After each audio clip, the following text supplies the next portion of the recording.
Hai semuanya, jadi hari ini saya Alda Petronella Danatesyan NPM 1851067 akan menjelaskan mengenai prosedur beracara di pengadilan agama. Jadi prosedur beracara itu setelah perkara didaftarkan, pemohon dan penggugat dan pihak termohon akan menunggu surat panggilan untuk menghadiri persidangan. Lalu pada tahap persidangan, majelis hakim akan memeriksa identitas Anda dan suami. Yang kedua, jika Anda dan suami hadir, maka majelis hakim berusaha mendamaikan Anda dan suami, baik langsung maupun melalui proses mediasi. Majelis hakim akan berusaha untuk mendamaikan Anda dengan suami, tetapi Anda juga mempunyai hak untuk menolak hal tersebut. Lalu, Anda dan suami boleh memilih mediator yang sudah tercantum pada daftar yang ada di pengadilan tersebut. Bila upaya perdamaian tidak berhasil, maka majelis hakim akan melanjutkan tindak perkara tersebut dengan memulai membaca gugatan dari sang penggugat. Selanjutnya tahap ke-6 yakni pihak tergugat akan membalas gugatan dari pihak penggugat, baik secara lisan maupun secara tertulis. Setelah itu tahap ke-7 atau tahap selanjutnya, pihak penggugat akan menanggapi jawaban atas jawaban dari pihak tergugat. Selanjutnya pihak tergugat akan menanggapi jawaban replik penggugat baik secara lisan ataupun secara tertulis. Pada tahap ke-9 yakni pihak yang penggugat akan dimintai bukti untuk menguatkan dalil-dalilnya. Lalu pada pihak tergugat akan dimintai bukti untuk menguatkan bantahannya. Lalu pada tahap ke-10 pihak penggugat dan tergugat akan dimintai kesimpulan di akhir perkara yang sedang diperiksa. Lalu tahap ke-11, majelis hakim akan bermusyawarah untuk mengambil keputusan untuk perkara yang sedang diperiksa. Di tahap terakhir, majelis hakim akan membacakan keputusan akhir hasil musyawarah majelis hakim. Oke, selanjutnya setelah perkara tersebut diputus dan para pihak ada yang tidak setuju dengan hal tersebut, dapat mengajukan banding selambat-lambatnya 14 hari sejak perkara tersebut diputuskan. Lalu setelah putusan mempunyai hukum tetap untuk perkara permohonan talak, pengadilan agama menetapkan ikrar talak. Lalu yang kedua, memanggil termohon dan pemohon untuk menghadiri sidang ikrar talak. Nah, jika dalam waktu 6 bulan sejak ditetapkannya sidang ikrar talak, pihak suami atau kuasanya tidak melaksanakan ikrar talak di depan sidang, maka gugurlah kekuatan hukum penetapan tersebut dan perceraian tidak dapat diajukan berdasarkan alasan hukum yang sama. Setelah pelaksanaan sidang ikrar talak, maka dapat dikeluarkanlah akta cerai tersebut. Lalu setelah putusan mempunyai kekuatan hukum tetap, untuk perkara cerai gugat maka dapat dikeluarkan akta cerai.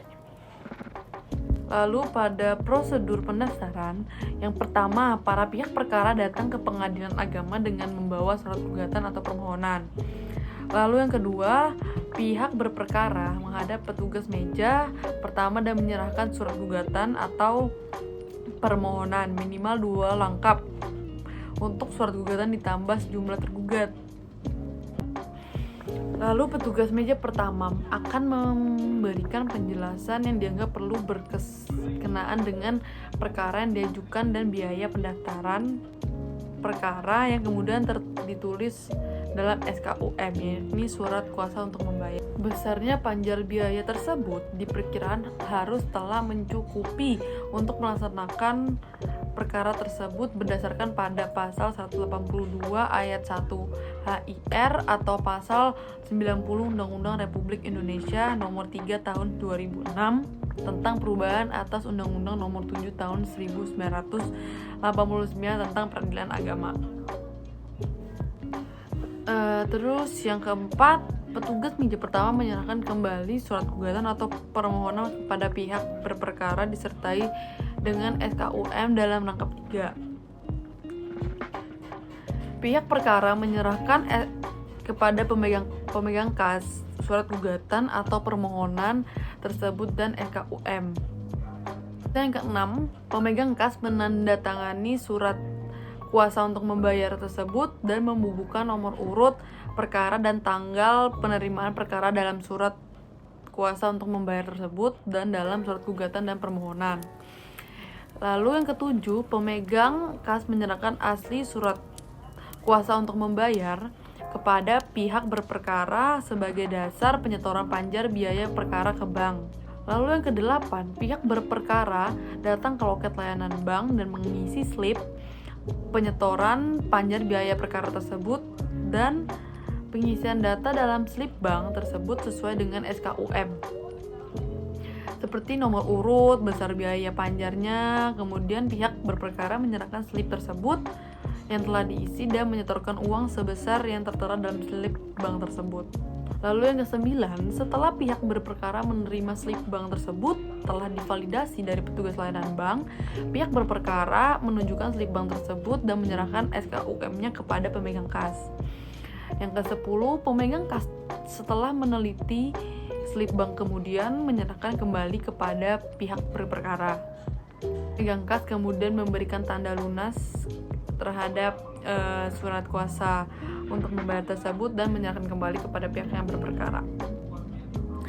Lalu yang ke-11, pihak berperkara menyerahkan kepada meja kedua surat gugatan atau permohonan sebanyak berjumlah 2 rangkap serta tindasan pertama surat kuasa untuk membayar tersebut. Yang ke-12, yakni petugas meja kedua mendaftar atau mencatat surat gugatan tersebut dalam register bersangkutan serta memberi nomor register pada surat gugatan atau permohonan tersebut. Lalu yang ke-13, petugas meja kedua menyerahkan kembali 1 rangkap surat gugatan atau permohonan yang telah diberi nomor register kepada pihak berperkara. Lalu yang terakhir, pendaftaran selesai, pihak yang berperkara akan dipanggil oleh jurusita pengganti untuk menghadap ke persidangan setelah ditetapkannya susunan majelis hakim dan hari persidangan pemeriksaan perkara. Baik, segitu saja video yang bisa saya jelaskan mengenai prosedur dan prosedur beracara dan prosedur pendaftaran pada peradilan agama. Terima kasih.